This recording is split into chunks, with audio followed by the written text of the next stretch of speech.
1 kilo, চিনি আছে 1 kilo, আপনার সোয়াবিন আছে 500 গ্রাম, আলু আছে 1 কিলো, ডাল আছে 500 গ্রাম, আছে মেরি বিস্কুট, তুলে দেখো ওইটা মেরি বিস্কুট, এই মেরি বিস্কুট 2 প্যাকেট, আর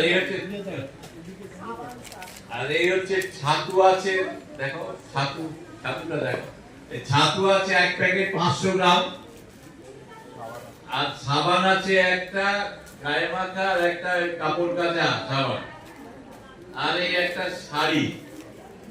কেমন? তো এইটুকু করে আমরা দিচ্ছি, এর চেয়ে বেশি দিতে পারলে আমরা সবচেয়ে খুশি হতাম, আরো বেশি মানুষকে দিতে পারলে আরো খুশি হতাম। এগুলো সংগ্রহ করেছি।